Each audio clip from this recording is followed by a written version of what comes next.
Hello dear student, आप देख रहे हैं प्रबल बायोलॉजी। मैं हूं डॉक्टर अभिषेक पांडे। बच्चों, मैं आज आप लोगों को बायो एनसीईआरटी टेस्ट सीरीज का एनपीटी थर्ड डिस्कस कराऊंगा। तो चलिए बच्चों, हम लोग देखते हैं पेपर को। इसका पहला क्वेश्चन था, organelle X is the major centre of release of energy in aerobic respiration but is absent in prokaryotes and anaerobic eukaryotes. It can be stained differentially with Janus green. Identify the organelle X.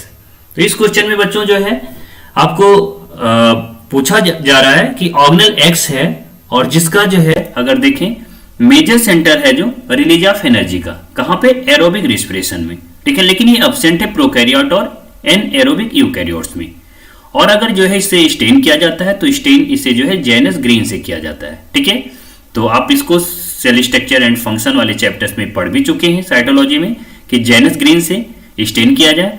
और aerobic respiration में energy provide करने वाला जो cell organelles है वो mitochondria है, ठीक है। और ये प्रोकैरियोट और एनारोबिक यूकैरियोट में एब्सेंट भी होता है। तो इसका जो करेक्ट आंसर हो जाएगा, ठीक है, वो कौन सा हो जाएगा? याद रखिएगा, इसका करेक्ट आंसर हो जाएगा बी, ठीक है। तो बी इसका हो गया करेक्ट आंसर। आगे जो है हम लोग देखते हैं सेकंड क्वेश्चन को। इसमें उसने पूछा है second check point in cell cycle is.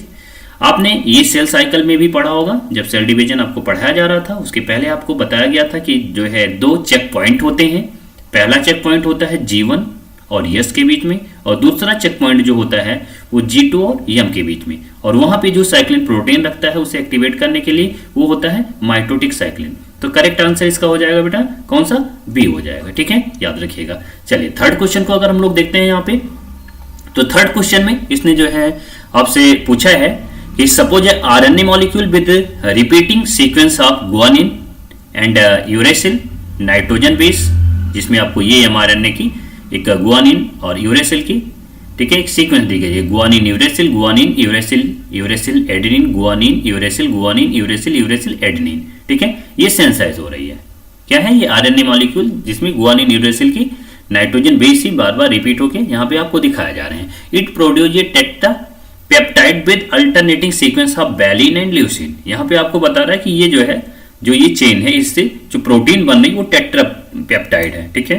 That is 4 आप कह सकते हैं उसमें, जैसे आपको दिखाई दे रहा है कि अगर इसमें देखें कि कितने जो है टोटल बनेगी, तो टोटल 4 पेप्टाइड है, ठीक है, टेट्रा पेप्टाइड हम कह सकते हैं। और वहां पे सीक्वेंस जो है वो वैलिन और ल्यूसिन का है। किसका सीक्वेंस हो गया? वैलिन और ल्यूसिन का। तो जब भी ऐसे कभी क्वेश्चन आपको दिखाई दे तो आपको इसमें ये देखना होता है।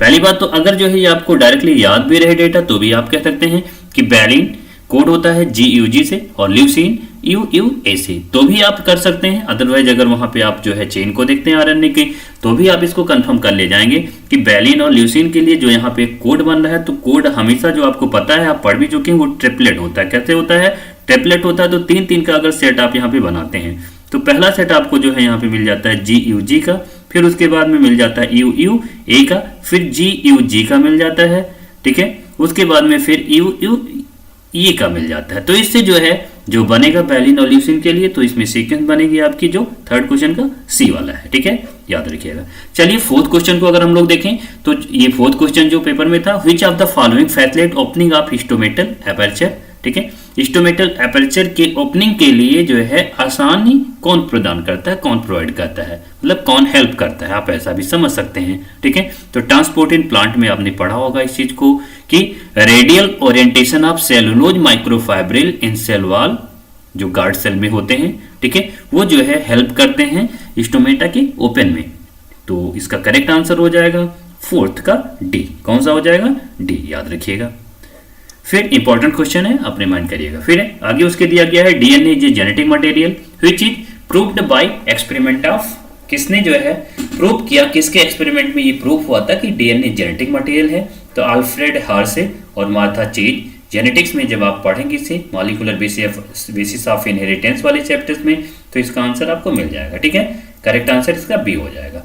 नेक्स्ट अगर देखते हैं sulphur is an important nutrient for optimum growth and productivity, तो इसका आंसर हो जाता है ऑयल सीड क्राफ्ट। ये मेन जो है AIPMT का आया हुआ क्वेश्चन भी है, तो ये इंपॉर्टेंट क्वेश्चन है, आप इसको जो है रिमाइंड भी करिएगा। जिससे जो है आपके अगर एग्जाम में आने की प्रोबेबिलिटी भी है, ठीक है। नेक्स्ट है in glycine max 7 number question, the product of biological nitrogen fixation is transported from the root nodule to other part as. तो आपसे कह रहा है ग्लाइसिन मैक्स, ठीक है, ग्लाइसिन मैक्स ये प्लांट है और इसमें बायोलॉजिकल नाइट्रोजन फिक्सेशन पे जो ट्रांसपोर्टेशन होता है नाइट्रोजन का किस फॉर्म में होता है, तो आप कह सकते हैं वो यूरेट्स के फॉर्म में होता है, ठीक है। ये जो है बायोलॉजिकल नाइट्रोजन साइकिल जब आप पढ़ेंगे मिनरल न्यूट्रिशन के चैप्टर में, तो वहां पे जो है सबसे लास्ट में आपको ये देखने को मिलता है, ठीक है। नेक्स्ट देखते हैं हम लोग 8वां क्वेश्चन जो है बेटा इसका, according to Mendelian which character shows dominance in Pisum sativum. कौन सा डोमिनेंट कैरेक्टर था, ठीक है। तो आपको पता होगा terminal position of the flower, ये रिसेसिव कैरेक्टर है, ठीक है। आप कह सकते हैं green colour in seed coat, ये भी जो है आपको मिलेगा रिसेसिव कैरेक्टर, और रिंकल सीड ये भी रिसेसिव कैरेक्टर है। ग्रीन पॉड कलर जो होता है, ग्रीन पॉड कलर ये जो है होता है आप कहेंगे डोमिनेंट कैरेक्टर। कैसा हो जाएगा, डोमिनेंट कैरेक्टर, याद रखिएगा, ठीक है। क्योंकि अगर आप जो है पहले क्वेश्चन जो है ऑप्शन को देखते हैं टर्मिनल पोजीशन फ्लावर की, ये तो हो जाता है रिसेसिव, तो इसका जो है आप कॉन्टेस्टिंग जो डोमिनेंट कहेंगे वो एक्सियल पोजीशन होता है। ग्रीन कलर ऑफ सीड जो है अगर ये जो है रिसेसिव कैरेक्टर है तो इसका जो कॉन्टेस्टिंग होता है आप कहते हैं येलो कलर इन सीड, वो डोमिनेंट होता है। रिंकल सीड भी रिसेसिव ही है, अगर इसका आप देखते हैं तो आप कह सकते हैं इन्फ्लेटेड फुला हुआ जो होता है वो सीड जो है आप कह सकते हैं ये होता है, या रिंकल का राउंड आप कह सकते हैं। शेप अगर आप देखें राउंड, ठीक है, शेप कैसा हो जाएगा, राउंड इसका शेप हो जाएगा, मतलब रिंकल मतलब उसमें झुर्रीदार है, सिकुड़न है, कॉन्स्ट्रिक्शन आप एक तरीके से कह सकते हैं, और जो फूला हुआ होगा जिसे राउंड शेप आएगा शेप का वो हो जाएगा रिंकल का जस्ट अपोजिट आप कह सकते हैं, ठीक है। तो इस ये जो है इसका करेक्ट आंसर जो हो जाएगा ग्रीन पॉड कलर, ये होता है जो है ग्रीन पॉड कलर, ये डोमिनेंट कैरेक्टर होता है। अगर इसका रिसेसिव कॉन्टेस्टिंग आपको देखना होता तो इसका रिसेसिव जो होता ग्रीन का जस्ट येलो पॉड आप कह सकते थे, ठीक है। नेक्स्ट 9 नंबर क्वेश्चन को अगर हम लोग देखते हैं, ये भी जेनेटिक्स का ही क्वेश्चन है। From a cross capital A capital B small b का क्रॉस होता है small a capital B small b से, और जीनोटाइप का ये दिया गया है will be obtain in which of the following ratio, ठीक है। तो बेटा इस क्वेश्चन को करने के लिए सबसे अच्छे पहले आप जो है पुनेट स्क्वायर से जो है ऐसे क्वेश्चन को सॉल्व किया करिए पेन की मदद से। केवल आप मेमोरी के बेसिस पे ओरली इसको सॉल्व करने की कोशिश जेनेटिक्स के क्वेश्चन की ना करें, नहीं गलत होने के चांसेस ज़्यादा होते हैं, ठीक है। चलिए इस क्वेश्चन को मैं आपको सॉल्व कराता हूँ 9 नंबर क्वेश्चन कि इसका करेक्ट आंसर क्या होगा और कैसे निकलेगा, ठीक है। तो जो है अब इस क्वेश्चन को अगर आप लोग देखें, जैसे आपको यहाँ पे बताया जा रहा है कि यहाँ पे इसने आपको बोला कि कैपिटल ए, अब कैपिटल ए यहाँ पे आपको बताया जा रहा है कि कैपिटल ए है, ठीक है, कैपिटल ये हो गया और कैपिटल ये और कैपिटल ये आपको दिया जा रहा है कि कैपिटल ये है। तो इसके साथ में और कौन है, कैपिटल बी है और फिर स्मॉल बी है, और इसका क्रॉस किसके साथ में हो रहा है, ठीक है।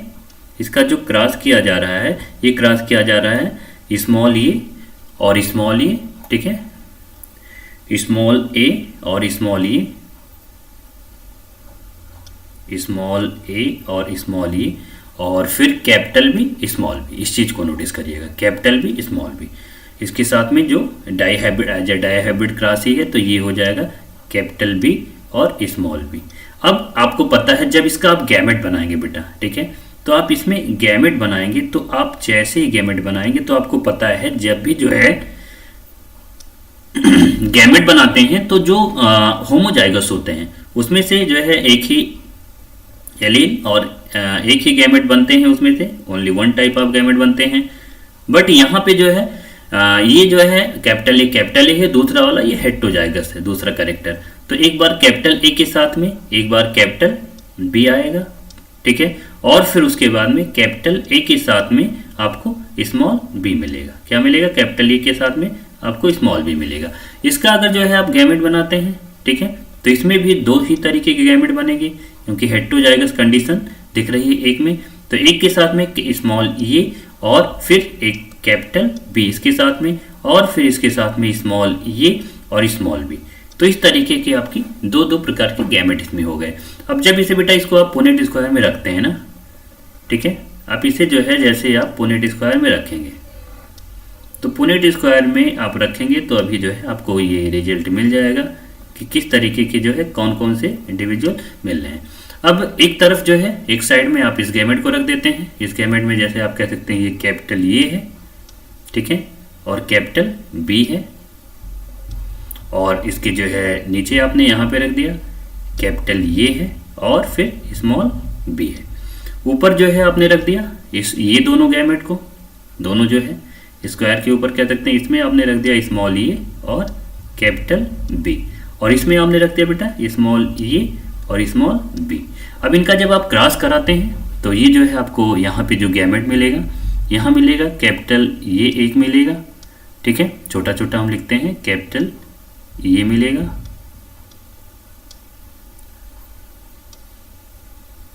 और फिर उसके बाद में जो है इसके साथ में स्मॉल ये हो जाएगा, क्या हो जाएगा, स्मॉल ये हो जाएगा,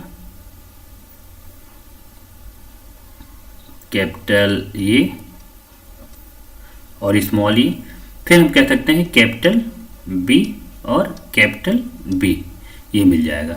इसमें जो मिलेगा बेटा ये कैपिटल ये मिलेगा और स्मॉल ये मिलेगा, और फिर कैपिटल बी मिलेगा, और फिर मिलेगा एक स्मॉल बी मिलेगा, ठीक है। इसमें क्या मिलेगा, इसमें भी वही कैपिटल ये मिलेगा और स्मॉल ये मिलेगा, फिर कैपिटल बी मिलेगा और फिर स्मॉल बी मिलेगा। इसमें क्या मिलेगा, इसमें कैपिटल ये और स्मॉल ये मिलेगा और स्मॉल बी मिलेगा और स्मॉल बी मिलेगा। तो टोटल अगर आप इसमें गैमेट को देखते हैं बेटा ना, तो आपको इसमें ये देखने को मिल रहा है कि वन गैमेट जो है, इसमें वन गैमेट तो क्या है, कैपिटल ये और स्मॉल ये, कैपिटल बी और कैपिटल बी, मतलब एक गैमेट तो आपका ये हो गया, ठीक है। उसके बाद में आप देखते हैं दो गैमेट आपको यहाँ पे देखने को मिल रहे हैं, एक capital E small e, capital B small b, capital E small e, capital B small b, ये तो सेम है। तो दो गैमेट यहाँ पे आपको देखने को मिल रहे हैं, कैपिटल ई स्मॉल ई, उसके साथ में कैपिटल बी स्मॉल बी, ये मिल रहा है। उसके साथ में फिर और जो है अगर आप देखें बेटा तो ये वाला एक ही है।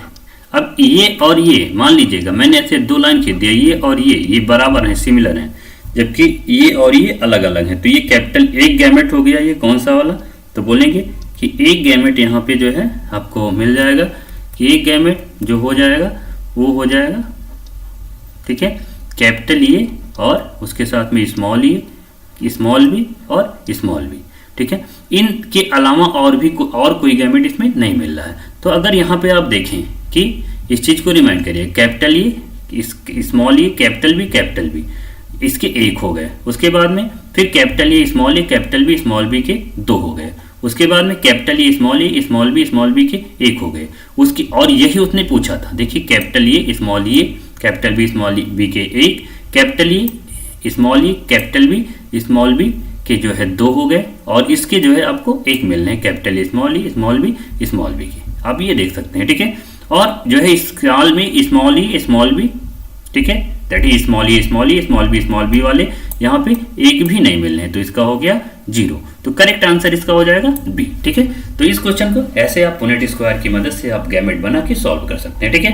अब अगर 10th नंबर क्वेश्चन को हम लोग देखते हैं बेटा, तो 10th नंबर क्वेश्चन में आपसे पूछा गया with reference to the factor affecting the rate of photosynthesis which are the following statement is not correct, इनमें से कौन सा करेक्ट नहीं है, ठीक है। अगर फोटोसिंथेसिस चैप्टर में आप देखते हैं तो light saturation for CO2 fixation occur at 10% of full sunlight, ये बिल्कुल सही है, ठीक है। दूसरा बी वाला, at low light intensity there is a linear relationship, क्या कह रहा है, linear relationship between incident light and CO2 fixation rate, ये भी फोटोसिंथेसिस में जो है आप देखेंगे फैक्टर अफेक्टिंग में, तो ये भी मिल जाएगा उस टॉपिक में, ये भी करेक्ट है बिल्कुल। Optimum temperature for photosynthesis 20 on centigrade to 25 on centigrade for C3 plant and 30 on centigrade to 40 on centigrade for C4 plant, ये भी बिल्कुल सही है। C4 के लिए टेम्परेचर थोड़ा सा ज्यादा होता है in comparison to C3 plant. और डी ऑप्शन अगर देखते हैं तो D option, tropical plant have lower temperature optimum that the plant adapted to temperate climate, नहीं यहाँ पे लोअर के बजाय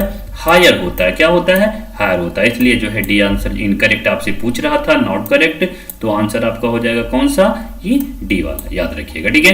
नेक्स्ट नंबर क्वेश्चन अगर हम लोग देखें बच्चों की, study the given figure and find the correct answer. The water will move from chamber A to chamber B. अब वाटर का मूवमेंट ए से बी की ओर हो रहा है। अगर फिगर को आप देखें तो बी में सॉल्यूट पार्टिकल ज्यादा है, सॉल्यूट पार्टिकल ज्यादा होने से वाटर पोटेंशियल कम हो जाएगा इन कंपेरिजन टू ए, इसलिए वाटर का मूवमेंट जो होगा आप देखेंगे वो होगा ए से बी की ओर, ठीक है। उसके बाद में तो ये लाइन बिल्कुल सही है, चैम्बर बी है लोअर सॉल्यूट पोटेंशियल, बिल्कुल सही बात है, जितना ज्यादा सॉल्यूट होता है उतना ज्यादा जो है नेगेटिव होता जाता है पोटेंशियल, उसी को बोलते हैं सॉल्यूट पोटेंशियल, तो ये भी बिल्कुल सही बात है। सी को देखें, at equilibrium both chamber will have equal water potential, ये भी बेटा बिल्कुल सही बात है कि इक्विलिब्रियम पे जब भी कभी इक्विलिब्रियम होता है तो ना इधर से कोई मूवमेंट होता है, नेट मूवमेंट आप कह सकते हैं कि जो है जीरो हो जाता है, ठीक है, नेट मूवमेंट बिल्कुल जीरो हो जाता है, तो क्यों, और दोनों तरफ पोटेंशियल जो है हो जाता है इक्वल, तो आंसर इसका जो है सी भी करेक्ट हो गया, तो ऑल ऑफ दीज आप लगा देंगे, ये सही हो जाएगा, ठीक है। नेक्स्ट देखते हैं बेटा हम लोग की जो है 12 number question, how many statement are correct. पहला है स्टोमल लैमली है both PS first and PS second, ये बात हो जाती है गलत, क्योंकि आपने पढ़ा होगा जो स्टोमल लैमली होता है उसमें पीएस सेकेंड फर्स्ट तो होता है बट पीएस सेकेंड नहीं होता। दूसरा पॉइंट देखते हैं हम लोग, in stroma lamellae membrane PS second and enzyme ANADP reductase both are absent, बिल्कुल सही बात है, तो ये दोनों जो है एब्सेंट होते हैं, याद रखिएगा। फिर third point, light phase reaction of photosynthesis only occur in presence of light, बिल्कुल सही बात है, लाइट की प्रेजेंस में ही लाइट वाली रिएक्शन होगी, ठीक है। In cyclic photophosphorylation only ATP are form, ये भी बात सही हो जाती है, साइक्लिक में एटीपी बनता है। Number of chromosome are fix in all living organism, ये बात हो जाती है गलत, तो इसका करेक्ट आंसर हो जाएगा 1 2 3, मतलब ए वाला करेक्ट हो जाएगा, ठीक है। नेक्स्ट क्वेश्चन देखते हैं 13 नंबर बेटा, which of the following restriction enzyme produce blunt and, तो इसमें ब्लंट एंड जो बनाने वाले थे ये सी होते हैं। आप एनसीईआरटी बूस्टर बुक में, एनसीईआरटी में तो ये डिस्क्रिप्शन नहीं दिया गया है, बट बेटा आप लोग जो है एनसीईआरटी बूस्टर बुक जो आपको मिल रही है उसमें अगर आप लोग देखेंगे तो एको R5 जो है ये होता है ब्लंट एंड देने वाले होते हैं, वहां पे 3 एग्जाम्पल लिखे गए, इसके साथ में 2 और है, वहां पे जाके आप याद कर लीजिएगा। जबकि इसके अलावा हिंट थर्ड हो गया, यक्सो ये एल भी होता है हम लोग कहते हैं, ठीक है, यस एल, ये सब जो है ब्लंट एंड जो है नहीं देते, स्टिकी एंड देते हैं, ब्लंट एंड देने वाला केवल एको और फिफ्थ है, याद रखिएगा। 14 नंबर क्वेश्चन अगर देखते हैं बच्चों हम लोग, which of the following is not a component of downstream processing. Expression होना चाहिए, बिल्कुल एक्सप्रेशन होगा तभी प्रोडक्ट का बनना ही एक्सप्रेशन है। प्यूरिफिकेशन एंड सेपरेशन, ये तीनों डाउनस्ट्रीम प्रोसेसिंग में हम कह सकते हैं, बट प्रिजर्वेशन का जो है कोई भी रोल नहीं होता, तो जो है नॉट पूछा था, तो जो है ये हो गया करेक्ट आंसर, याद रखिए। फिर नेक्स्ट है 15 number question, the equivalent of the structural gene is structural gene that the synthesis of protein, और ये होता है cistron. Cistron is part of RNA, part of gene DNA which is involve in the protein synthesis, या जो regulate करता है protein synthesis को, उसे हम लोग सिस्टोन बोलते हैं, तो करेक्ट आंसर सिस्टोन हो जाएगा। 16 नंबर क्वेश्चन अगर लोग देखें, the association of histone H1 with the nucleosome indicate, जब आपने न्यूक्लियोसोम मॉडल पढ़ा होगा मॉलिक्यूलर बेसिस ऑफ इनहेरिटेंस में, तो वहां पे आपको बताया गया होगा कि H1 के अलावा H2 H3, ठीक है, H1 के अलावा जितने भी होते हैं H2E H2B H3 H4, ये तो जो है हिस्टोन ऑक्टामर बनाते हैं, जबकि H1 जो है ये बाहर क्रोमेटिन थ्रेड को कंबाइन करने का काम करता है, तो इसमें करेक्ट आंसर हो जाएगा ये ए वाला, DNA is condense into chromatin fibre, इसमें H1 का इंपॉर्टेंट रोल होता है, ठीक है, याद रखिएगा। उसके बाद में नेक्स्ट क्वेश्चन है, the chemiosmotic coupling hypothesis of oxidative phosphorylation process that adenosine type of phosphate is form because, पहला ADP pump out of the matrix, नहीं, ये बात हो जाती है गलत। दूसरा high energy bond are form in mitochondrial protein, ये भी इसका आंसर नहीं होगा। सी देखते हैं, there is a change in permeability of inner, नहीं, ये परमेबिलिटी भी चेंज होने का जो है यहाँ पे कोई नहीं है role.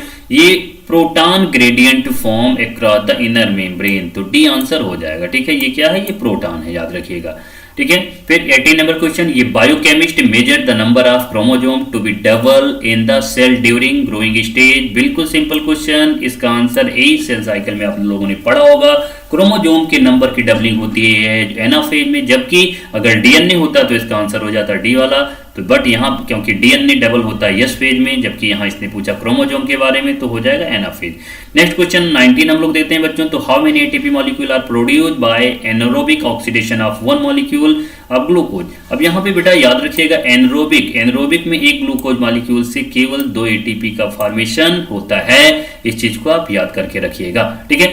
Next question, spliceosome are not found in the cell of spliceosome is character of eukaryote, that is the removal of intron during the transcription। ये यूकैरियोट का करेक्टर है, बैक्टीरिया प्रोकैरियोट में ये नहीं होता, तो करेक्ट आंसर ए हो जाएगा, ठीक है। Splicing that is the removal of, splicing को करवाने वाली जो पूरे उसकी मैकेनिज्म के लिए जो यूज होते हैं उन सबको बोलते हैं स्प्लाइसोसोम।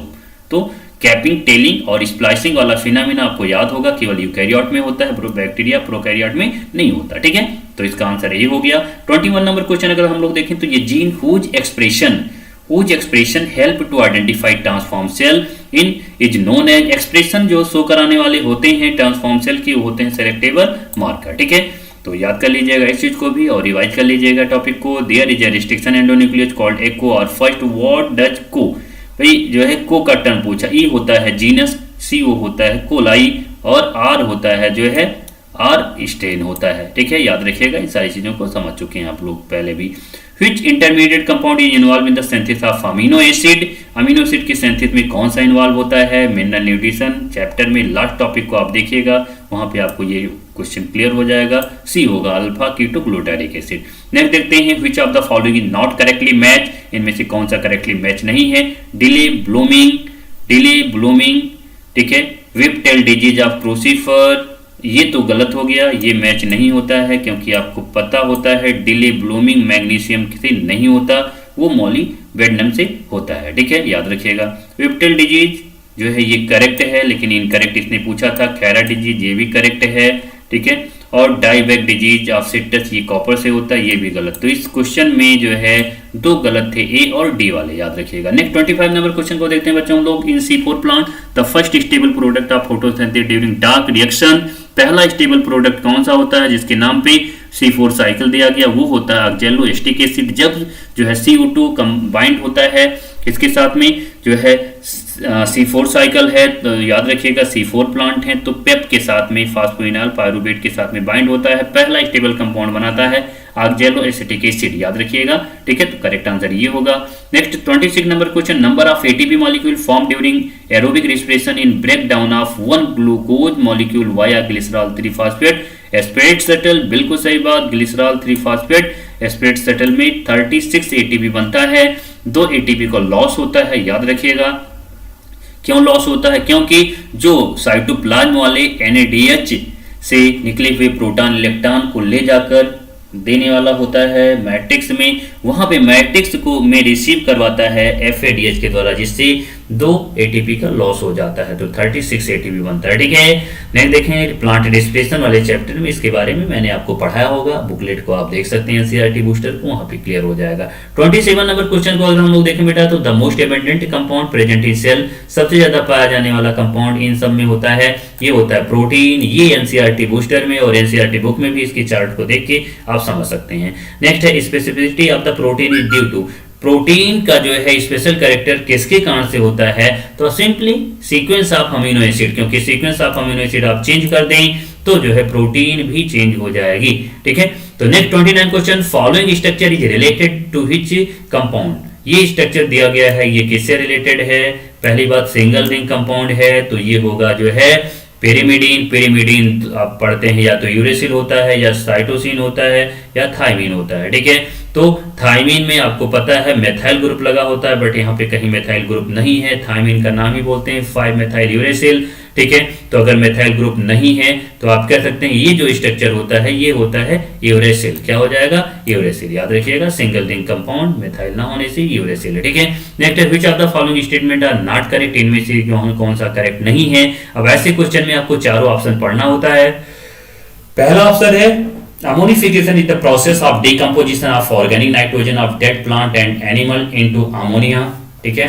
अमोनिफिकेशन एक प्रोसेस है डिकम्पोजिशन की ऑर्गेनिक नाइट्रोजन जिसमें डेड प्लांट और एनिमल्स के द्वारा अमोनिया में बदलते हैं। बिल्कुल सही बात है, नॉट करेक्ट पूछ रहा था इसलिए आंसर ये नहीं होगा। नाइट्रीफाइंग बैक्टीरिया कीमो ऑटोट्रॉफ, बिल्कुल सही बात है। नाइट्रोमोनास, नाइट्रोसोमोनास, नाइट्रोकोकस, ये सब कीमो ऑटोट्रॉफ होते हैं। सी वाला Pseudomonas and Thiobacillus are denitrifying bacteria, ये भी बात बिल्कुल सही हो जाती है। इनकरेक्ट इसने पूछा था तो आंसर आपका हो जाएगा, अगर डी वाले को देखते हैं तो यही होना भी चाहिए। इन बायोलॉजिकल नाइट्रोजन फिक्सेशन, हाँ ऑक्सीडेशन नहीं बेटा, ये रिडक्शन होता है। क्या होता है? ये होता है रिडक्शन। तो यहीं पे ये बात गलत हो जाती है। आप जो है मिनरल न्यूट्रिशन वाले चैप्टर को पढ़ेंगे तो वहां पे क्लियर हो जाएगा। In biological nitrogen fixation, reduction of inert atmospheric nitrogen into ammonia occur by living organism. अगर रिडक्शन होता तब तो सही होता, बट इसने ऑक्सीडेशन दिया इसलिए ये क्वेश्चन हो गया गलत। क्या हो गया? ये गलत और गलत ही आपसे पूछा था तो आपका आंसर हो जाएगा डी।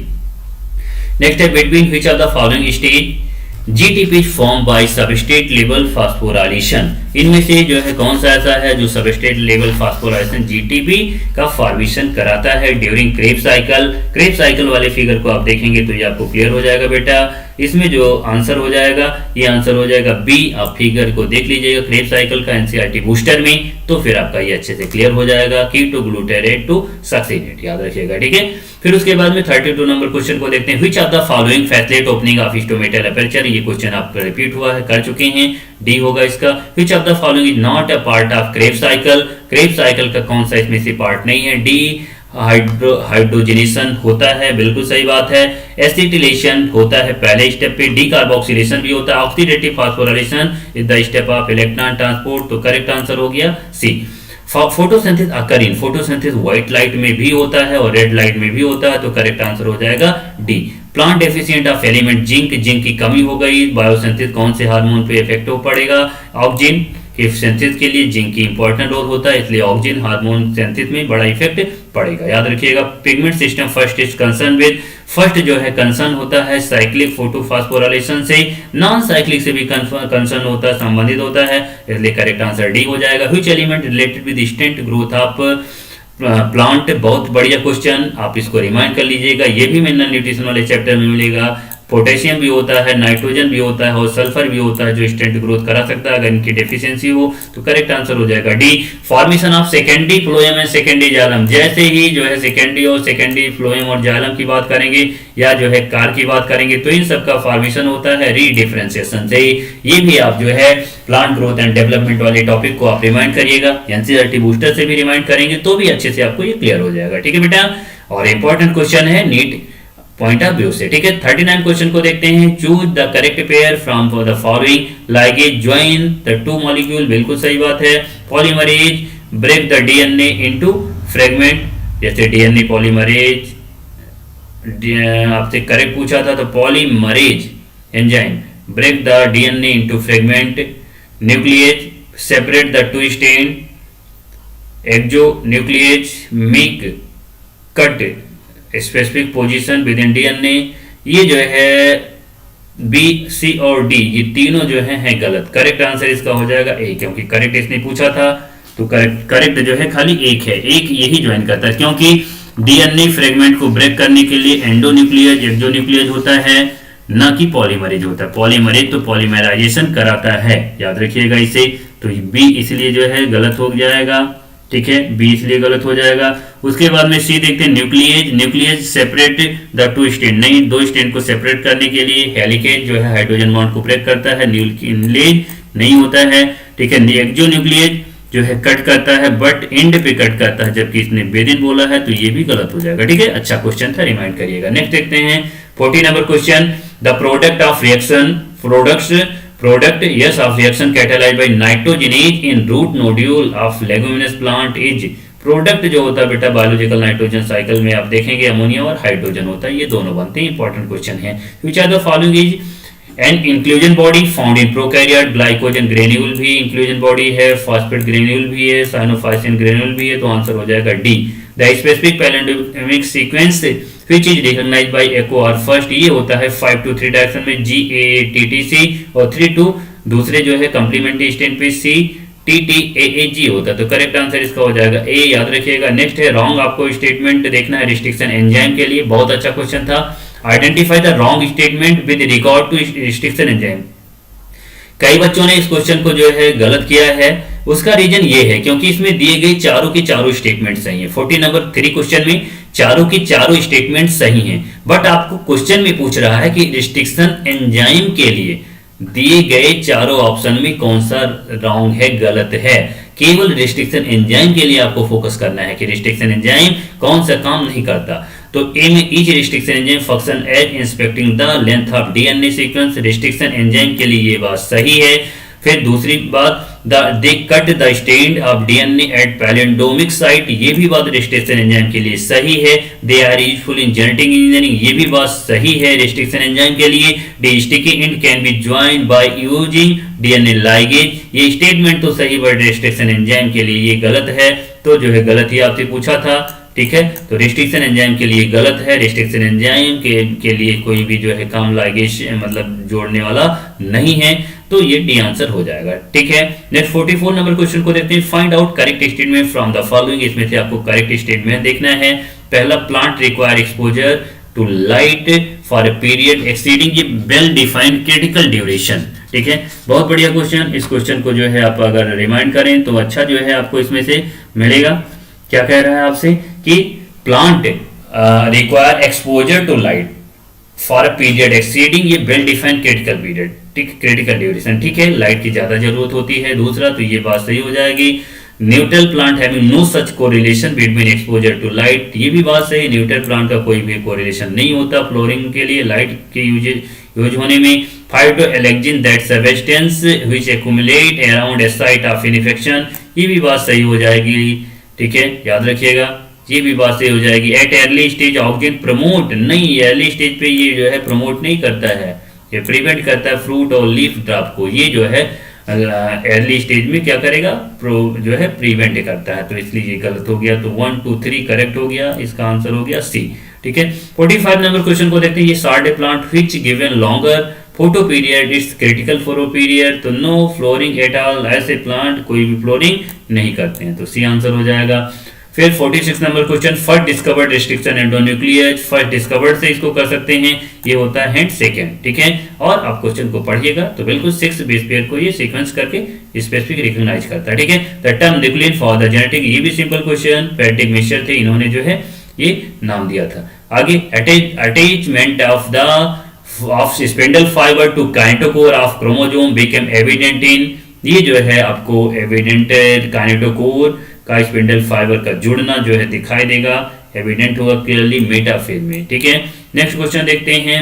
मैचिंग का क्वेश्चन है, तो इसमें जो है अगर आप देखेंगे तो ए होता है, ए का अगर आप मैच करें bioreactor production of large quantity of the product, अगर बी को आप देखते हैं तो इलेक्ट्रोफोरेसिस प्रोसेस है, separation of the DNA fragment, और सी को पीसीआर को देखते हैं तो ये होता है एम्प्लीफिकेशन के लिए, और एलिसा होता है डिटेक्शन ऑफ पैथोजन, जो है pathogen based on antigen antibody reaction. तो इसका करेक्ट जो आंसर हो जाएगा बेटा वो हो जाएगा बी मैचिंग का, ठीक है, याद रखिएगा।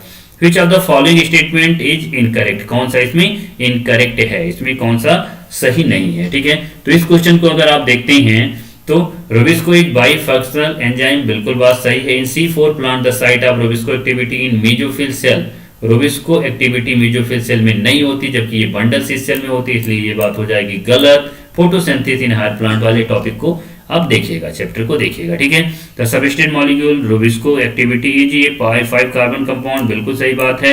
Rubisco action require ATP and NADP, ये भी बिल्कुल सही बात है। दोनों को मिला के आप एसिमिलेटिव पावर भी बोलते हैं। 51 number question, arrangement of microtubule in cilia and flagella, ये होता है बेटा 9+2 होता है, ठीक है। फिर ये somatic cell that has just completed the S phase of its cell cycle as compared to gamete of the same species, ठीक है। ये गैमेट से कंपैरिजन करने को आपको बोलता है, तो गैमेट होता है n और जो है इंडिविजुअल होता है 2n। S फेज अगर इसने कंप्लीट कर लिया है, S फेज अगर इसने कंप्लीट कर लिया है तो आपको ये अच्छी तरीके से पता होना चाहिए। गैमेट से इंडिविजुअल का आपको कंपेयर कराया जा रहा है, गैमेट से इंडिविजुअल का कंपेयर कराया जा रहा है, तो इसका 2 is the number of chromosome, 2 is the amount नहीं, जो है इसमें क्रोमोसोम का नंबर तो डबल होगा, क्योंकि जैसे अगर गैमेट में 23 है और इंडिविजुअल में 46 है तो क्रोमोसोम तो डबल होते हैं, ठीक है। और इसमें डीएनए अगर आप देखें तो यस फेज कंप्लीट हो गया, तो यस फेज में डुप्लीकेशन भी हो जाता है, तो डीएनए जो है 4 टाइम हो जाएगा गैमेट की कंपेरिजन में। तो आंसर इसका सी हो जाएगा करेक्ट। ठीक है, क्वेश्चन को सॉल्व करिएगा, अच्छा क्वेश्चन है। ठीक है, और फिर मैचिंग का क्वेश्चन नेक्स्ट है 53 वाला। फ्रूट रैपनर होता है एथेफॉन, फ्रूट रैपनर जो होता है वो होता है एथेफॉन। हार्बिसाइड की अगर बात करते हैं तो ये होता है 2,4-D, herbicide 2,4-D। Bolting agent जो है ये होता है GE3, आप कह सकते हैं बोल्टिंग एजेंट ये होगा। एस्टेस हार्मोन एब्सिसिक एसिड ये होता है। तो अगर आप 53 का मैच करेंगे तो करेक्ट आंसर इसका आएगा सी। ठीक है, नेक्स्ट देखते हैं pyruvate dehydrogenase activity during aerobic respiration require D, बहुत इंपॉर्टेंट क्वेश्चन, ये भी मैग्नीशियम इसको एक्टिवेट करता है। ठीक है, which of the following is not occur in anaphase first but occur in anaphase second, इनमें से कौन सा ऐसा है जो एनाफेज फर्स्ट में होता है बट जो है एनाफेज सेकंड में नहीं होता है। फर्स्ट में होता है लेकिन एनाफेज सेकंड में नहीं होता है। बहुत बढ़िया क्वेश्चन है ये। अगर इस क्वेश्चन को आप देखें तो आपको पता है एनाफेज फर्स्ट में but in anaphase second, which of the following not occur in anaphase first. Splitting of centromere नहीं होता क्योंकि एनाफेज फर्स्ट में सेपरेशन होता है जबकि स्प्लिटिंग एनाफेज सेकंड में होता है। ठीक है, स्पूलिंग क्या है तो ये कलेक्शन ऑफ आइसोलेटेड डीएनए है, ये भी सिंपल क्वेश्चन है। और बायोटेक्नोलॉजी का आप रिमाइंड करिएगा तो best example of pleiotropy phenylketonuria इसका आंसर हो जाएगा क्योंकि स्किन कलर और कलर ब्लाइंडनेस और एबीओ ब्लड ग्रुप ये सब प्लियोटॉपी में नहीं आते। प्लियोटॉपी का मतलब ये होता है कि वन जीन और मेनी कैरेक्टर, तो इसके लिए होगा फेनाइल कीटोन्यूरिया। नेक्स्ट क्वेश्चन को देखते हैं, the size of pleuropneumonia like organism ये होता है बेटा टिपिकल। अगर जो है पीपीएलओ की साइज देखते हैं तो 0.1 माइक्रोमीटर होता है। ये आप जो है सेल स्ट्रक्चर वाले चैप्टर में पढ़ सकते हैं। ठीक है, next question, E coli has only 4.6 into 10⁻⁶ base pair and complete the process of replication within 18 मिनट, then the average rate of polymerisation is approximately. इसका तो जो है आपके एनसीईआरटी में क्वेश्चन मैंने लगवाया भी था, एनसीईआरटी में दिया भी गया है, आप एनसीईआरटी बूस्टर को देखिएगा। ठीक है, 2000 बेस पेयर पर सेकेंड इसका आता है। सिंपल क्वेश्चन है, आप रिमाइंड कर सकते हैं। ठीक है, next 60 number question, RNA interference is used for which of the following purpose in the field of biotechnology. तो आरएनए इंटरफेरेंस के लिए आपसे इसमें पूछा गया है कि बायोटेक्नोलॉजी के लिए कौन सा है। तो बायोटेक्नोलॉजी के लिए आरएनए इंटरफेरेंस जो होता है to develop a pest resistance plant against infestation by nematode. इसमें इसका एक उद्देश्य होता है कि पेस्ट रेजिस्टेंट प्लांट को डेवलप किया जाए जिससे नेमेटोड के द्वारा जो है इन्फेक्शन ना हो। तो करेक्ट आंसर इसका बी हो जाएगा। ठीक है, 61 नंबर क्वेश्चन को अगर आप लोग देखते हैं तो ये भी सिंपल क्वेश्चन मैचिंग का क्वेश्चन है। मैचिंग के क्वेश्चन इस समय एग्जाम में आते भी काफी हैं। स्मूथ जो है स्मूथ ये होना चाहिए endoplasmic reticulum, lipid synthesis endoplasmic reticulum smooth होता है ये। अगर रफ की बात करें तो रफ ये प्रोटीन सिंथेसाइज कराता है, प्रोटीन सिंथेसाइज कराएगा रफ एंडोप्लाज्मिक रेटिकुलम। ठीक है, उसके बाद ग्लाइकोलजी कॉम्प्लेक्स ये ग्लाइकोसाइलेशन ही कराता है और सेंट्रियोल ये स्पिंडल फाइबर फॉर्मेशन कराता है। तो 61 का अगर आप करेक्ट मैचिंग देखें तो ये हो जाएगा। ठीक है, 62 नंबर क्वेश्चन को देखते हैं, which is the basis of genetic mapping of human genome as well as DNA fingerprinting polymorphism in DNA sequence is the basis of DNA fingerprinting. तो करेक्ट आंसर हो जाएगा ए। क्या हो जाएगा? ए, याद रखिएगा। ठीक है, इसका करेक्ट आंसर हो जाएगा ये। नेक्स्ट अगर क्वेश्चन आपको देखते हैं बेटा, तो ये भी मैचिंग का क्वेश्चन है और इसको भी आप जो है मॉलिक्यूलर बेसिस ऑफ इनहेरिटेंस में पढ़ते हैं। ठीक है, इसमें जैसे कैपिंग की अगर बात करते हैं तो कैपिंग जो है ये कैपिंग में मेथाइल गुआनोसिन ट्राइफॉस्फेट को जोड़ा जाता है। कौन से एंड पे? 5th एंड पे, याद रखिएगा। टेलिंग में एडिन लेट रेजिड्यू को जोड़ा जाता है 3rd एंड पे। स्प्लाइसिंग में रिमूव किया जाता है इंट्रॉन को और आरएनए पॉलीमरेज सेकेंड ये ट्रांसक्राइब करता है प्रीकर्सर ऑफ एमआरएनए को। तो बहुत अच्छा क्वेश्चन है ये 63 भी और मैचिंग का क्वेश्चन है, इसका करेक्ट आंसर हो जाएगा ये। ठीक है, नेक्स्ट क्वेश्चन देखते हैं 64, what cause a green plant expose to light on only one side to bend to other source. एक साइड से लाइट दिया जा रहा है और जिधर से लाइट आ रही सोर्स की तरफ ये बेंड मतलब मुड़ जाता है। ठीक है, और ग्रो करता है। What are cause a green plant expose to light on only one side to bend toward the source of light as its grow.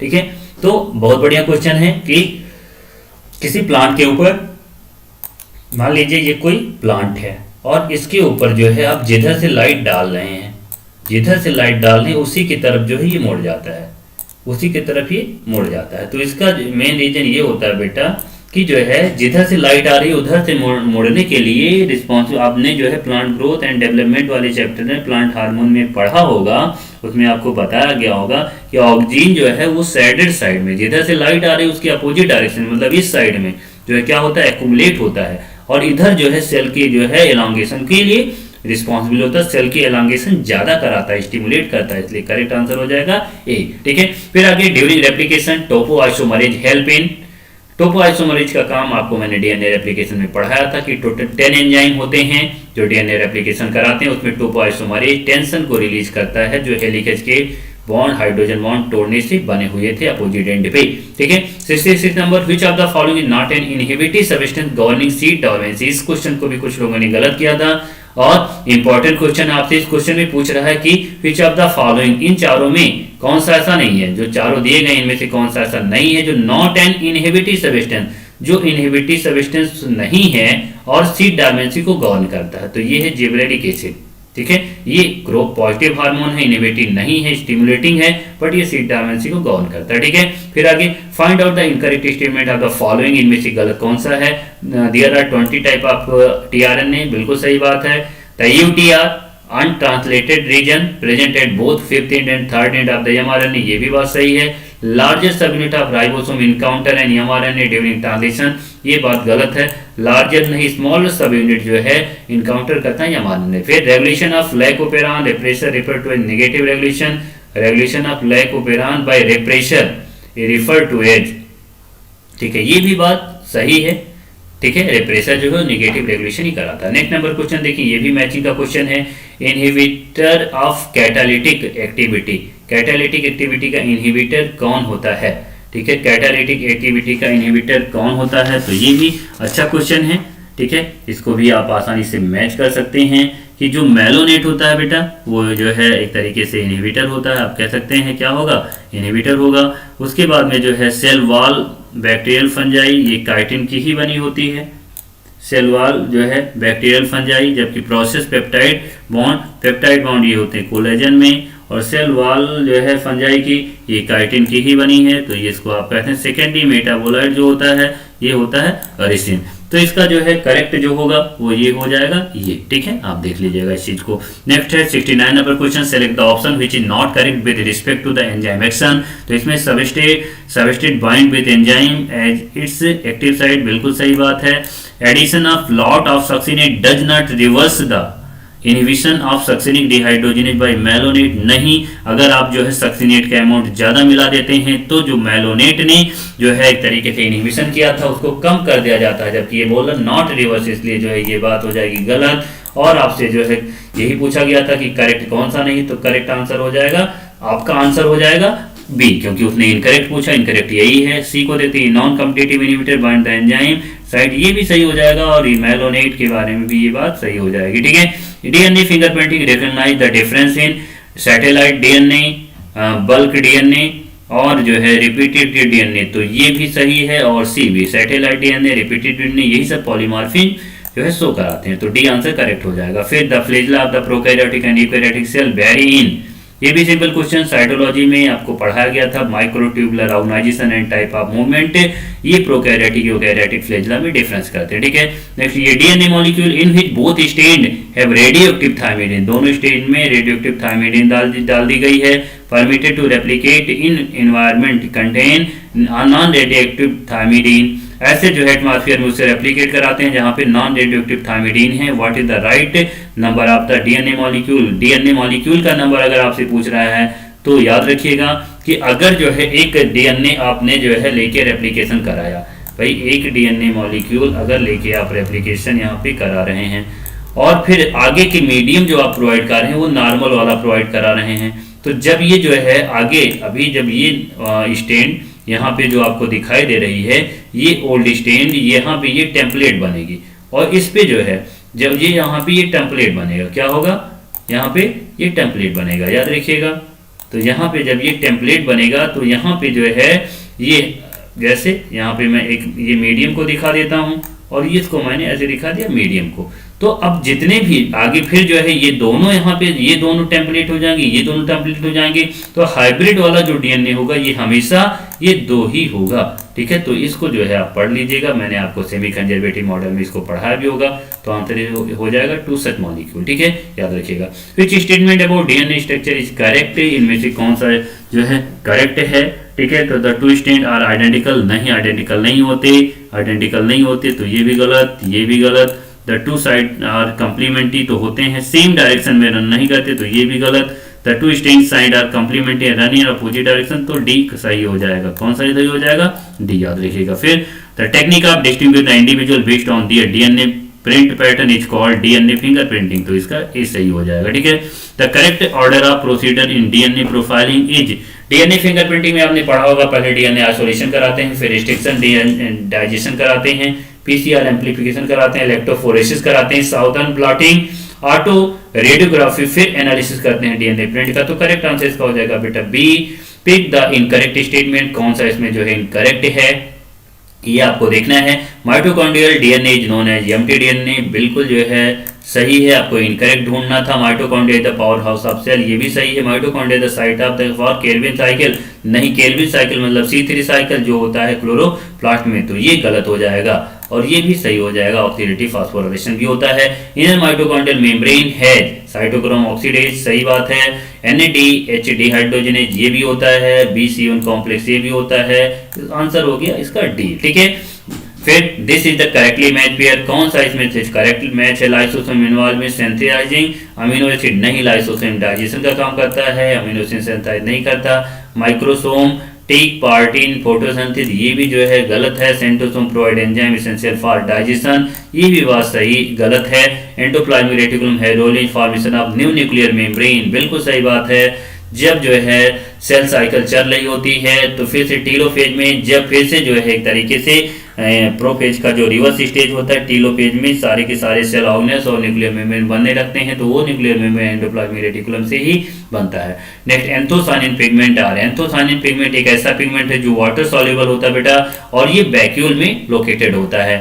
फिर आपसे पूछा select the correct statement in following option, deficiency symptom of actively mobilise first appear in younger tissue, अगर mobilise element है तो सबसे पहले दिखाई देगा ओल्डर टिश्यू में, इसलिए जो है ये हो जाएगा गलत। Sulphur, calcium, copper, boron and iron are immobile element, ये जो है इमोबाइल एलिमेंट होते हैं, तो ये हो गया सही। Due to deficiency of calcium, magnesium, copper, potassium, necrosis और डेथ ऑफ टिश्यू अकर, इन सब के कारण से जो है टिश्यू की डेथ होती है।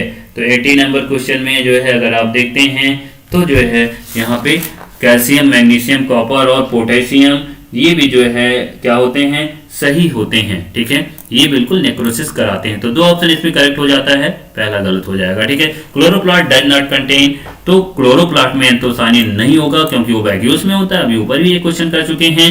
ये जीन शोइंग कोडोमिनेंस, कोडोमिनेंस उसे बोलते हैं जिसमें allele both allele independently expressed in the heterozygote, तो ये सिंपल सा जो है क्वेश्चन है, इसका आंसर हो जाएगा बी। अगर आप 84 नंबर क्वेश्चन को देखिए, normal vision man whose father was colour blind.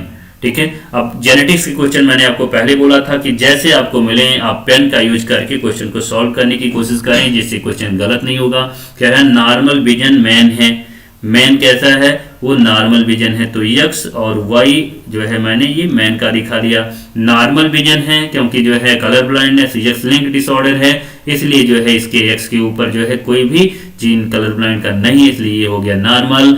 ठीक है, whose father was colour blind, अब इसका फादर चाहे कलर ब्लाइंड ही क्यों ना हो कोई प्रॉब्लम नहीं है, क्योंकि आपको पता है कि जो फादर होते हैं, ठीक है, फादर वो डॉटर को तो अपना जो है यक्स क्रोमोसोम देते हैं। मान लीजिए आपको ये बता रहा है कि जो यक्स है ये कलर ब्लाइंड है, इसका फादर, यहाँ पे यक्स पे जो है see that is gene for the colour blind पाया जाएगा, बट ये अपनी डॉटर को तो जो है ये कलर ब्लाइंड वाला जीन देते हैं, बट सन को ये नहीं देते, क्योंकि सन को जो यक्स मिलता है ये मदर से मिलता है, इसकी माँ या तो कैरियर रही होगी या नॉर्मल रही होगी। ठीक है, तो इसके लिए करेक्टर बन गया ये। ठीक है, ये वाला आप देखेंगे ये, और उसके बाद में इसकी जो वाइफ है, इसकी जो है मैरिज होती है। ठीक है, इसकी जो वाइफ है woman whose father was colour blind, अब ये आप यहाँ पे रखें यक्स और यक्स, इनके फादर जो क्या थे, ये थे कलर ब्लाइंड, इनके जो फादर थे ये थे कलर ब्लाइंड। तो सिंपली आपको ये पता होना चाहिए कि अब इनको जो है एक कलर ब्लाइंड वाला जीन मिल जाएगा, और इनकी जो है फिर फर्स्ट हमने बनाया पुनेट स्क्वायर, ठीक है। हमने जो है इधर मान लीजिए रख दिया जो है यक्स और इधर हमने रख दिया वाई, ठीक है। यहाँ पे हमने जो है इसके मदर के जो है एक्स क्रोमोजोम को, और ये एक्स क्रोमोजोम कैसा था, ये जो है कलर ब्लाइंड वाला था, और यहाँ पे हमने रख दिया जो है यक्स, इसका एक यक्स नॉर्मल था। अब यहाँ पे जो ये डॉटर बनी, ये यक्स और यक्स बनी, और इनमें से जो है ये एक्स अपने पास में जीन रखेगा कलर ब्लाइंड का। यहाँ पे भी ये जो डॉटर बनी, ये दोनों नॉर्मल बनी। यहाँ पे जो है यक्स और वाई, बट ये यक्स जो आया है माँ से इस सन के पास में, ये कलर ब्लाइंड वाला है। यहाँ पे जो यक्स और ये वाई आया, ये नॉर्मल है। अब इसमें अगर आप देखते हैं तो डॉटर सारी की सारी कैरियर हैं, बट जो ये सन है इसमें से जो दो सन में एक सन जो है ये कैसा है, ये कलर ब्लाइंड, ठीक है। तो क्वेश्चन में आपसे पूछा था what are the chance that this child would be colour blind. अगर पहली चाइल्ड डॉटर है तो उसका चांस क्या है कि वो कलर ब्लाइंड होगी, वो हो जाएगा जो है कोई भी डॉटर इसकी कलर ब्लाइंड नहीं होगी, चाहे वो पहली हो या किसी भी नंबर की हो। तो इसीलिए जो इसका आंसर हो जाएगा वो हो जाएगा 0%, ठीक है, ध्यान रखिएगा। फिर आगे देखते हैं बेटा 85 नंबर क्वेश्चन, ये disease caused by autosomal primary non disjunctions, ये होता है डाउन सिंड्रोम। क्या होगा, डाउन सिंड्रोम, याद रखिएगा। आप जो है ये भी पढ़ चुके हैं जो है जेनेटिक्स वाले टॉपिक में कि नॉन डिसजंक्शन से जो है डाउन सिंड्रोम होता है, ठीक है। फिर puff 86 number question, puff are Balbiani ring in the salivary gland chromosome are the site of, ये भी सिंपल क्वेश्चन है, आप पढ़ चुके हैं एनसीईआरटी बूस्टर में। ये होता है आरएनए सिंथेसिस के लिए site. Chromosomal theory of inheritance was proposed by, ये सटन एंड बोवेरी ने जो है इस थ्योरी को दिया था 902 में, ठीक है।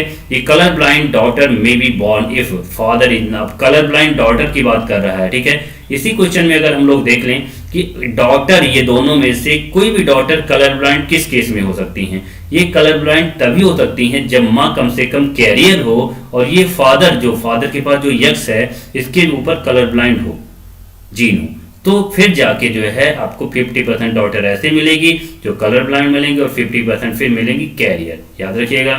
तो इसमें आप देखेंगे father is colour blind and mother is carrier, कम से कम मदर को कैरियर होना चाहिए, ठीक है, याद रखिए। तो इसका 88 का हो जाएगा सी। नेक्स्ट क्वेश्चन देखें, the blue green algae and bacteria contain, ठीक है, ये 1 लिंकेज ग्रुप रखता है, क्या रखेगा, 1 लिंकेज ग्रुप रखता है। रिमाइंड करिएगा इस चीज को, आप ये भी जो है जेनेटिक्स वाले टॉपिक में पढ़ चुके हैं, आप टॉपिक को रिमाइंड करिएगा लिंकेज ग्रुप का, तो आपको समझ में आ जाएगा। जैसे ह्यूमन में 23 लिंकेज ग्रुप होते हैं, उसी तरीके से जो है आप देखेंगे यहाँ पे 1 लिंकेज ग्रुप बैक्टीरिया में होगा, उस टॉपिक में आपको पढ़ाया गया है।